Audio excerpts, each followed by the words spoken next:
तो भाई लोगों ए जगह गुरु जी है, यहाँ मैंने बहुत कुछ मिलियो भी है, कृपा भी हुई, आशीर्वाद भी मिलियो और जीवन में बहुत कुछ सीखने भी मिलियो। पहला तो थे सब गुरु जी की बात सुनो। एक छोटा सा उपाय कर लेना जिससे आपको ये पता चल जाएगा कि देवी देवता शरीर में आते हैं या फिर उनकी जगह कोई प्रेत आ रहा है, या फिर अगर देवी देवता आपके शरीर में पहले आते थे और अब नहीं आ रहे हैं तो आपको क्या करना है। पहली बात तो ये कि किसी के भी शरीर में पराशक्ति नहीं आ सकती, माँ जगदम्बा शरीर में नहीं आ सकती। दूसरी बात, किसी के भी शरीर में हनुमान जी महाराज नहीं आ सकते, किसी के भी शरीर में महादेव या फिर अन्य जो भी सात्विक देवी देवता हैं जिनकी कहानियां हम सुनते हुए आ रहे हैं, जैसे हमारे दादा परदादा हमने टीवी में देखे हैं, महाभारत में देखे हैं, रामायण काल के जो देवी देवता हैं, वो किसी भी मनुष्य में नहीं आ सकते या नामुमकिन है। इसलिए इस अंधविश्वास को हटाओ एक बार के लिए।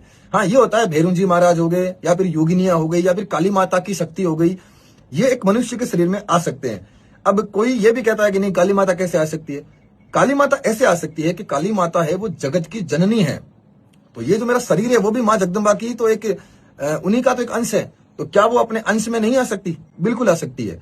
जिस तरह पर्वत और कंकड़ दोनों ही एक ही हैं, उसी पर्वत से टूटकर एक कंकड़ हुआ है, तो यदि हम उस कंकड़ को उठाकर उस पर्वत में वापस मिलाते हैं तो कोई बड़ी बात नहीं। हम ये थोड़ी कह सकते हैं कि नहीं ये पहाड़ और कंकड़ अलग अलग चीजें, नहीं। तो काली माता की जो शक्तियां हैं योगिनियों के रूप में या फिर किसी अन्य के रूप में वो शरीर में आ सकती है।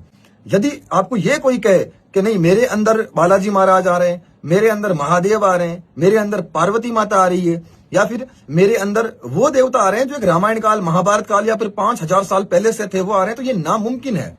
तो भाई लोगों यहाँ गुरु जी जो आश्रम है वो है नागौर में जायल और कठौती जी हाईवे रोड जावे भी रोड पर ही गुरु जी आश्रम है।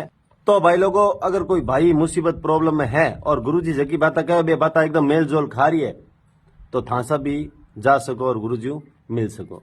धन्यवाद। जय श्री राम।